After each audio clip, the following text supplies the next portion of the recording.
Thank you very much. You're far too kind. Far too kind. For those of you that have already suffered me for half an hour today, I assure you, you will hear some of the same things again, but this time, whole new jokes. It's a great pleasure to be here. SecureLink's been a fantastic partner of ours for the last couple of years. I'm very happy that they are expanding and that we're expanding with them. I am very happy to say that as of 2 days ago, they have completed their 100 ClearPass installations. That makes them the biggest partner for Aruba security solutions in the whole of EMEA. What I'm really happy to say is that every single one of those customers is still a customer. That is actually the far bigger value. Not whether you can acquire a customer, whether you can make somebody secure, but if you can keep somebody secure. Because when you lose trust, you lose everything.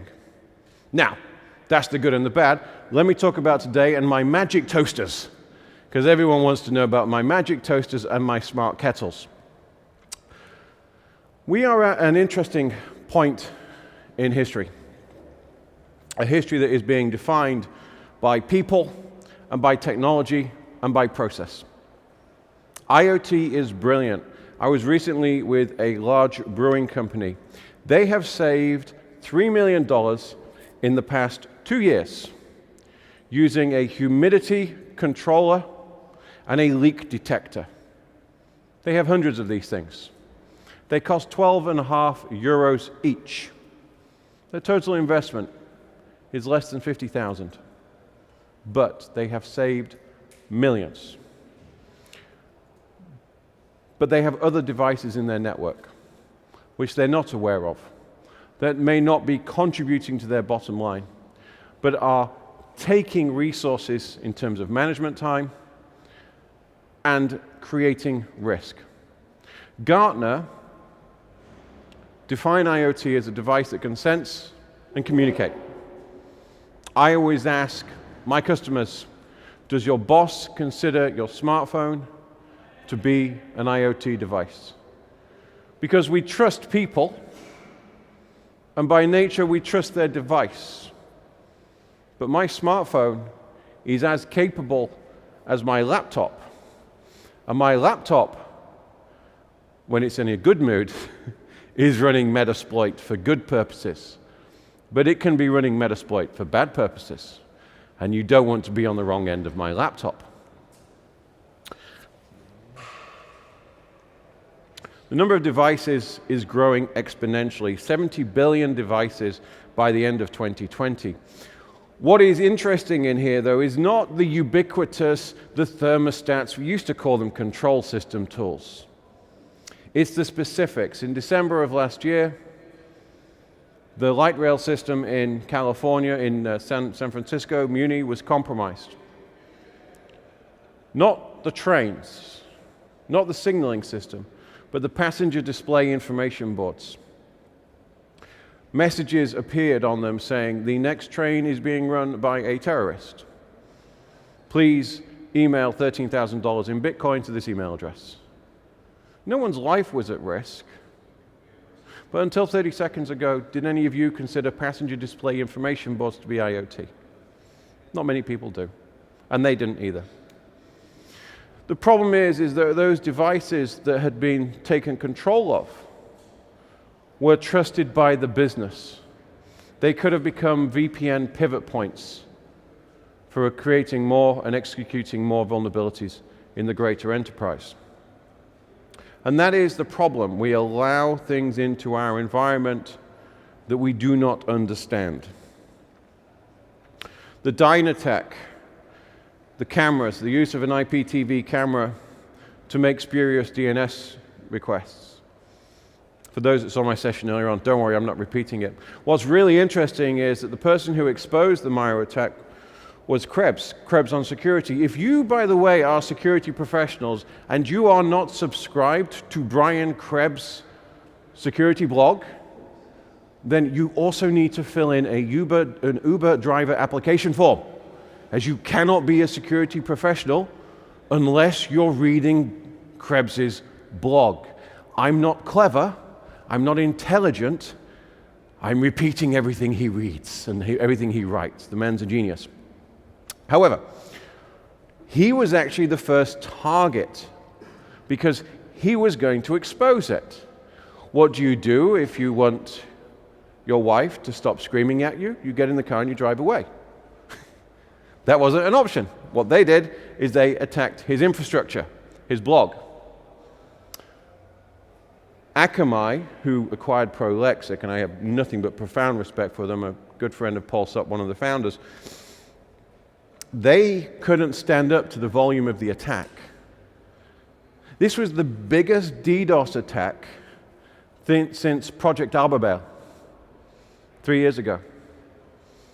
And because these devices are more than just cameras, they are tiny computers, they were able to do both volumetric and secure communication attacks. They could sap the bandwidth and abuse the processors. Quite amazing. Cloudflare failed to stand up to it as well.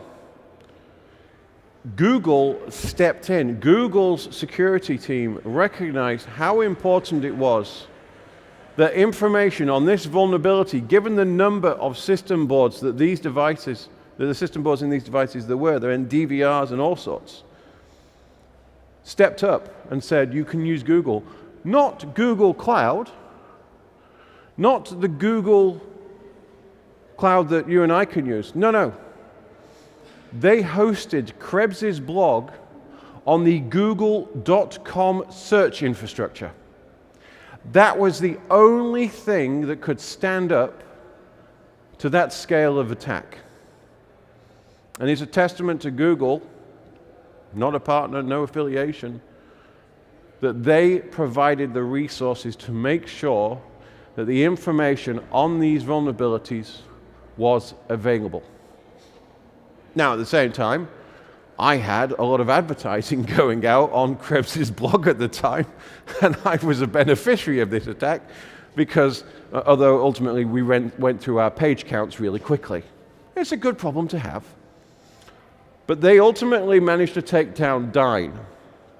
And whilst it is obviously a horrible thing that people weren't able to use Twitter on a Sunday, thereabout bringing the end of government communication in America, however, they were able to take down Amazon, who also used Dyn as part of their core infrastructure. Amazon is our digital infrastructure, ours, all of us in this room, on the other end of these cameras. So much of our life is run invisibly.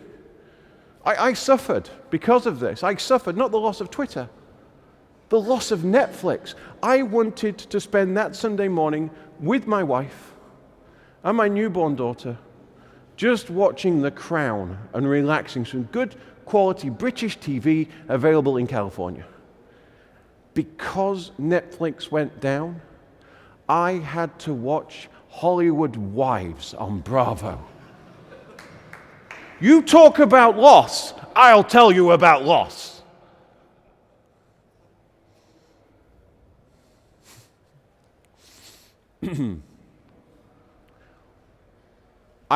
My sales team know me well. I don't help them.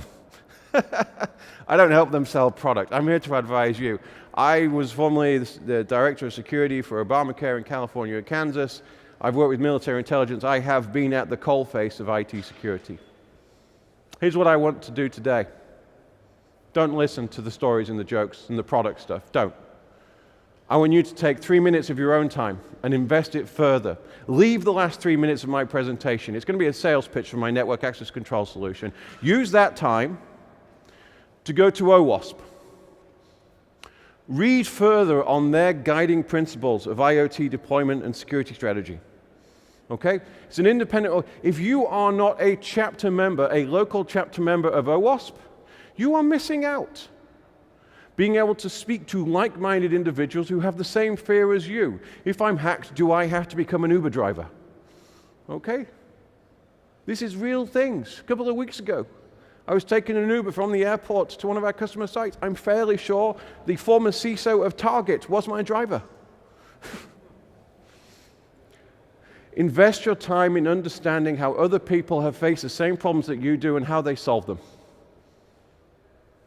We genetically share 99.9% of all our DNA. We all have the same vulnerabilities. You get a cold, I get a cold next. I shake your hand, I get the cold. Our network infrastructure, you and I, is even more identical. We have the same flavors: Cisco, Alcatel, Lucent, 3Com. All of us, there's 27 core network vendors. One of us have a problem, all of us have a problem. All of us. Understand how to make your network secure through process, not technology, not software, through education and intellect. That is our greatest weapon. Learn about OWASP. They're a fantastic organization, and if all I do is talk about them for the 20 minutes I've been given, I will be doing more to secure infrastructure than selling any of my technology. Because people are always better than product.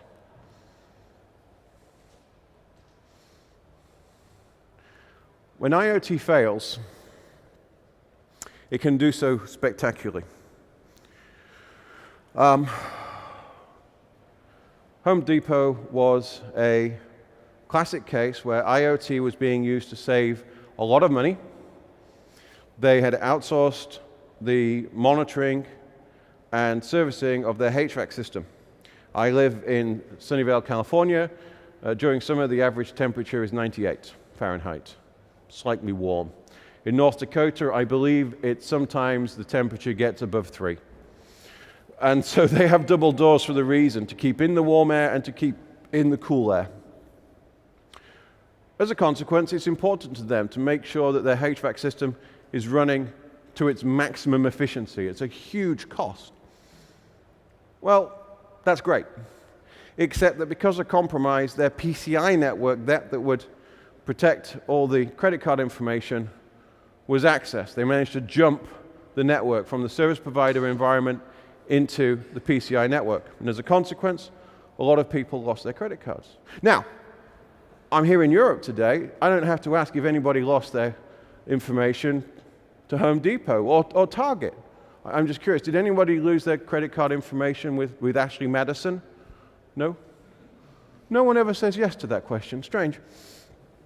We'll check the email registry later on. Don't worry, it's fine. However, I am honored to say that, whilst there was consequences to the loss of data, reputationally and commercially, they came to us and we were able to actually help them fix that problem.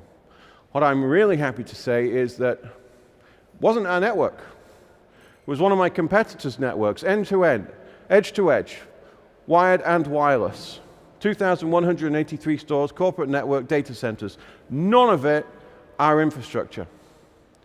Because your security should never be based on what network you chose. You have to secure what you've got. You shouldn't change your network. This is a guy who gets paid, by the way, for selling you network stuff, telling you right now that you should not change your network. You need to invest in securing the network you have. You can't afford to change everything all the time. You need to invest in protecting what you already have. If you want a network, by the way, that's better, quicker, faster, sexier, come see me. We sell those. But I'd much rather secure the one you've got right now and make sure that your users get the best, most secure experience, like the one you're receiving in this venue. The problem with IoT, the problem with security, the problem is business. The business wants more, faster, better. They want the latest applications. They want these devices. They want to save money. They want to make money. Make, do. That's the business.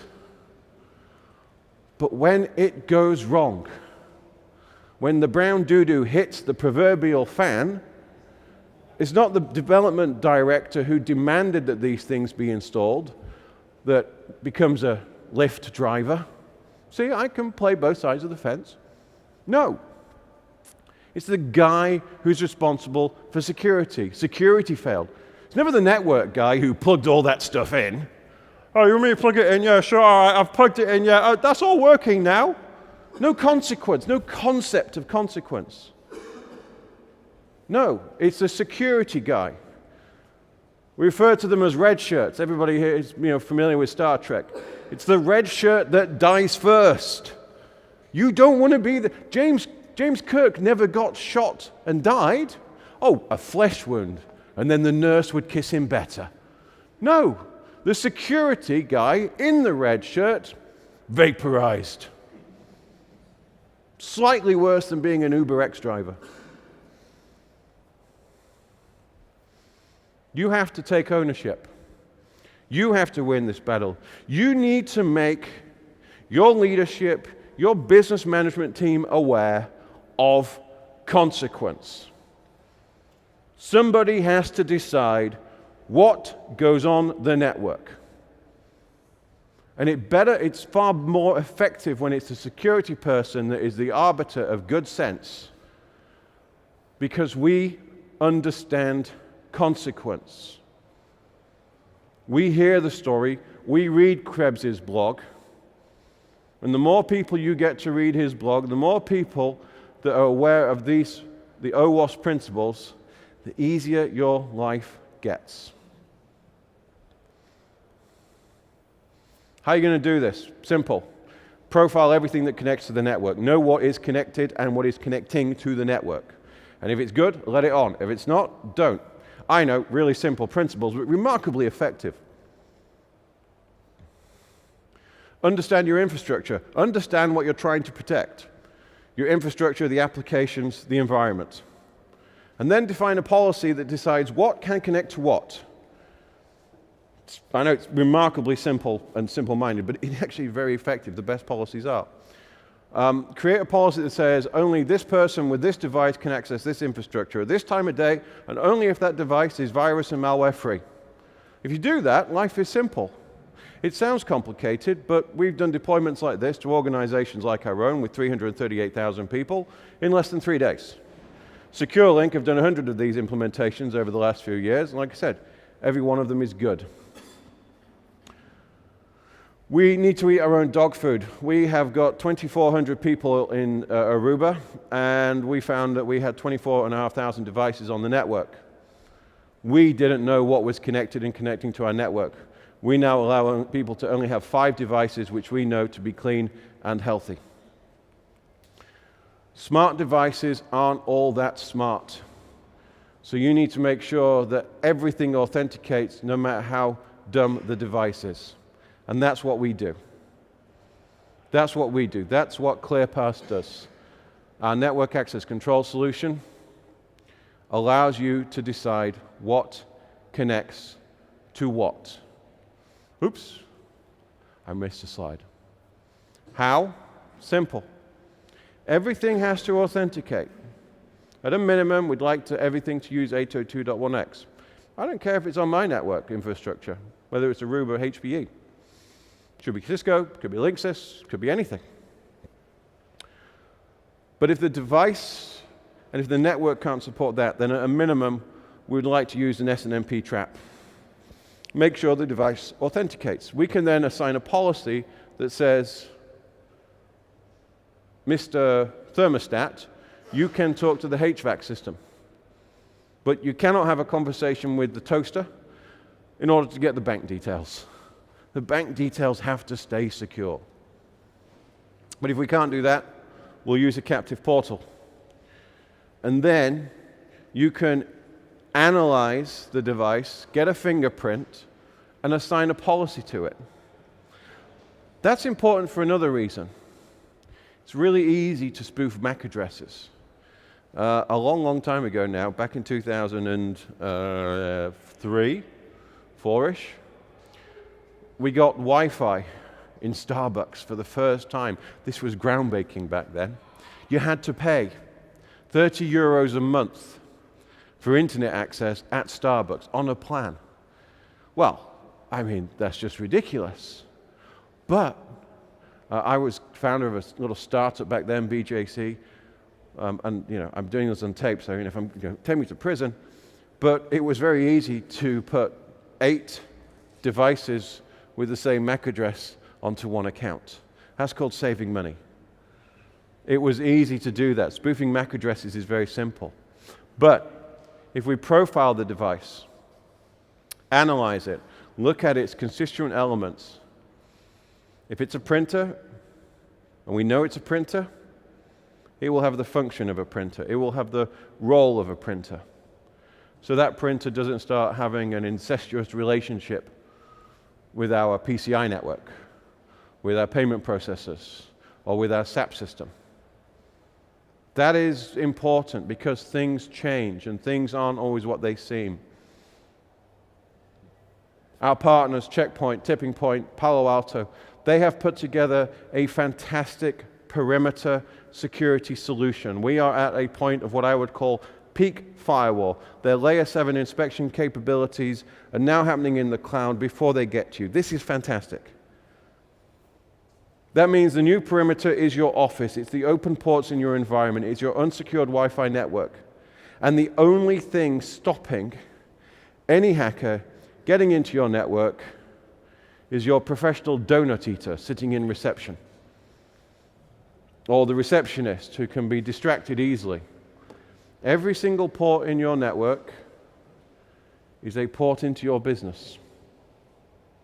And you need to decide who can connect to that, what can they do with it, and if they should even be there.